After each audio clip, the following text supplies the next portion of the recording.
আদিবাসী দাদা দিদি ও ভাই বোনেদের আপনাদের উদ্দেশ্যে কিছু কথা বলি।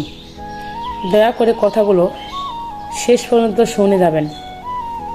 যারা আপনারা বিয়ে করবেন ভাবতেছেন বা যারা বিয়ে করার জন্য বউ খুঁজতেছেন তাদের উদ্দেশ্যে কিছু বলি।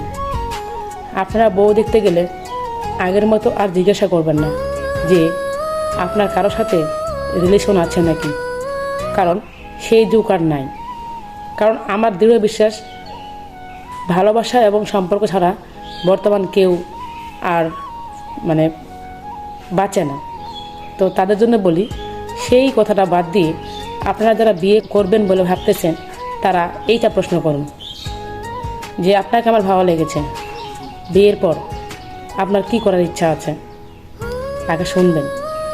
তার যদি চাকরি বা কোনো কিছু করার ইচ্ছা থাকে সে দেখবেন অনায়াসে সব কিছু খুলে বলবে। আর আপনি যদি তাকে চাকরি করান তাহলে সম্মতি দেবেন, আর যদি না করান তাহলে বলে দেবেন যে বিয়ের পর আমি তোমাকে চাকরি করাবো না, কারণ আমার বাসায় বউয়ের মধ্যে থাকতে হবে, বাড়ির কাজ করতে হবে। তাহলে দেখবেন বিয়ের পর সেই ঝামেলাটা আর থাকবে না। বোনেদের জন্য একটা কথা বলি, যারা বিয়ে করবেন বা করার চিন্তা ভাবনা করছেন, ছেলে খুঁজতেছেন, যে আপনার ইচ্ছা যেটা সেটা আপনি সরাসরি সেই ছেলেকে গিয়ে বলবেন। কারণ বিয়ের পর অনেক রকমের ঝামেলা হয়।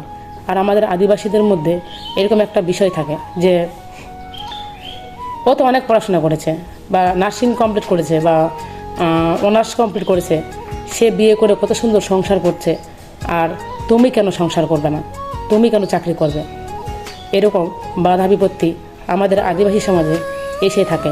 এটা অ্যাভেলেবেল বলা যায়, কারণ আমাদের আদিবাসী সমাজে একটা বিষয় থাকে যে ও যা করছে আপনাকেও তা করতে হবে, ও অনার্স কমপ্লিট করে ধান কাটতেছে আপনাকেও ধান কাটতে হবে, এরকম হচ্ছে বিষয়। তো আপনাদের সেই জন্য এই কথাটা বললাম যে আসলে আমরা যারা আদিবাসী রয়েছি তাদের মধ্যে এই প্রবলেমটা সবচেয়ে বেশি দেখা দিচ্ছে যে সে করছে না বলে তোমাকেও কিছু করতে হবে না।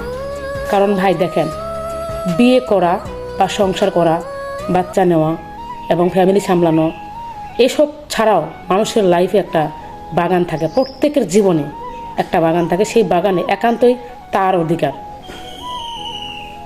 কারণ তার স্বপ্ন থাকে। তো আপনারা যারা বিয়ে করছেন বা করবেন তারা কখনো তার স্বপ্নকে জোর করে বন্ধ করে দিবেন না, কারণ তারও একটা স্বপ্ন থাকে। সেই স্বপ্নটাকে শুনুন। আপনার সাধ্যের বাইরে হলে তাকে সেই স্বপ্ন পূরণ করার কোনো মানে হয় না। যদি আপনার সাধ্যে হয়, চেষ্টা করেন, দেখবেন সব কিছু সম্ভব হবে। আর এইটা শুধু আমাদের আদিবাসীদের মধ্যেই সীমাবদ্ধ থাকে। দেখবেন অন্যান্য জাতিরা এইটাকে খুব প্রায়োরিটি দেয়, আসলে তার করার ইচ্ছাটা কী। তারপরে আর একটা কথা বলি, যে সময় পড়াশোনা ছিল না, মূর্খ ছিল, যারা পড়াশোনা একদমই করেনি বা স্কুল কলেজ এসব ছিল না, তখন কি কেউ পড়াশোনা করেনি? অবশ্যই করেছে। আপনি লক্ষ্য করে দেখবেন সেই সময় কেউ না কেউ আমাদের বাবা মাদেরকে পরিচালনা করেছে। সেখানে কি আদিবাসী ছিল না? ছিল। তাহলে তাদের দিকে তাকালেই বুঝতে পারবেন যে তারা কতটা নিজেকে উদ্দীপ্ত করেছিল আর কতটা তারা ইচ্ছা শক্তি কতটা ছিল যে তারা এত দূর আসছিল। তো আমরা এইসব যেগুলো বিষয় যে ও করছে না আমি করব না বা তাকে করাবো না, মেয়ে মানুষ কেন এত পড়াশোনা করবে, এরকম বিষয়ে কেউ এখন আর আগের মতো ব্যবহার করবেন না।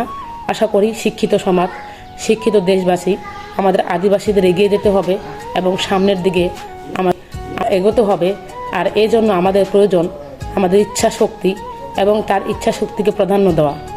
তো আদিবাসী ভাই বোনদের কাছে অনুরোধ থাকলো, আমার এই কথাগুলো প্রত্যেকেই শেয়ার করে সবাইকে জানিয়ে দেবেন। আসলে এই বিষয়গুলো প্রত্যেকটা গুরুত্বপূর্ণ। সো সকলেই ভালো থাকবেন। ধন্যবাদ।